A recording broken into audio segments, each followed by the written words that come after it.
Today on FSI, we are breaking down the Washington Redskins and the Arizona Cardinals. Now, we are going to give you all the information you need to know from a betting perspective. We reviewed the film and done the analytics for you. I'm your host, Tom Cross, and to my right is my analytics expert, Stephen Fu.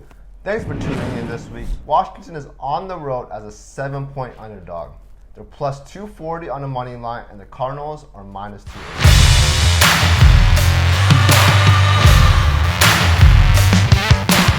The Cardinals come in as a 7-point favorite, and I think that's a bit high. They're a little bit unproven. I feel like the Sharps, they're going to take the points with Washington, but the public, they're going to love the Cardinals because they just beat the 49ers who were in the Super Bowl last year.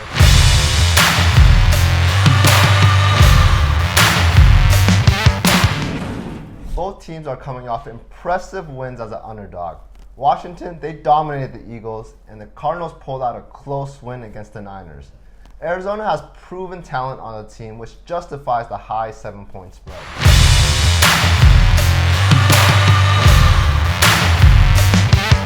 Despite Washington winning last week, Dwayne Haskins, he still looked like a rookie out there. He made bad throws with time in the pocket. One of them should have been picked off. He also had a fumble, and there's no offensive line in Washington, so I expect him to turn over the ball this week. Overall, I gave him a D in his season debut.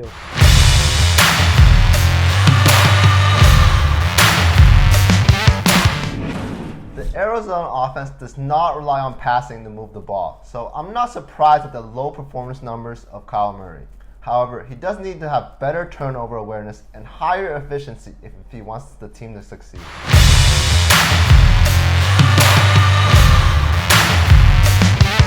The Washington football team has a very bad offensive line.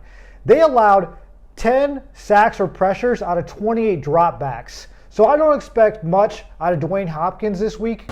Now, on the other side of the ball, the Cardinals defensive line, they had an average showing against the 49ers, but the 49ers run, they throw screens, so it's really hard to time that offense.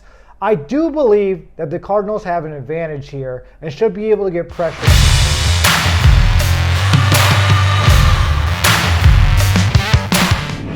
Cardinals' pass protection was quite effective, only allowing 2 sacks in 40 attempts. On the other side of the ball, Washington destroyed the Eagles' offense, totaling 8 sacks overall.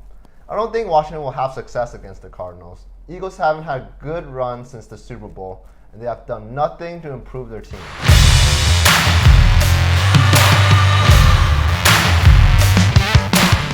Arizona has a great 1-2 punch with DeAndre Hopkins and Larry Fitzgerald.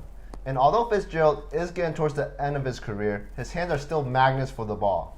The Cardinals receivers should get plenty of one-on-one matchups, and I don't think Washington can cover them either.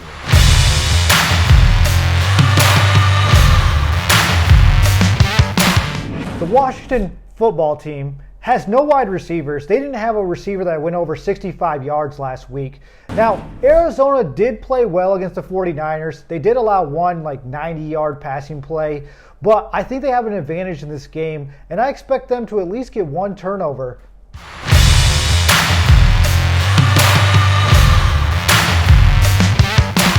The Cardinals is built on their ability to run. They have a dual threat backfield with Murray able to run the ball effectively. They rank top 5 in almost every rushing category, so it will be a challenge for that Washington defense.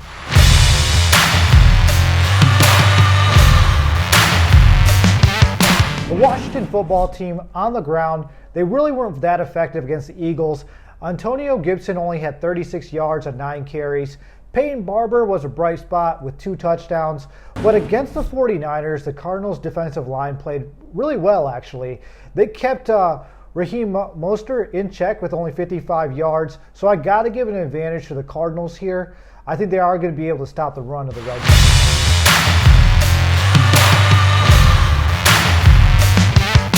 Washington's performance was definitely inflated against a team that's ready for a rebuild. Arizona now, they are trending upward, adding a prime-time receiver to the offense. Cardinals already had a great defense coming into this year, so they have much more potential to improve. I'm taking the Cardinals -7.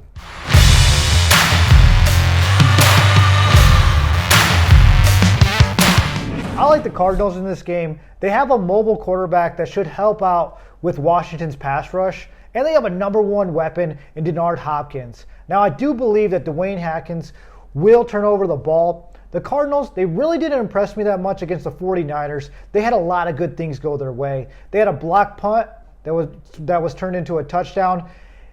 So at the end of the day, I have to buy a point here and take it down to 6, or I'll just take the money line with the Cardinals. That's it for us. Do me a favor and smash that like button and subscribe. Tell us who you're going to be taking in the comments below. We don't care about favorite teams here. Our focus is on making you money. Follow social media on Twitter, Instagram, or our webpage. The links are below.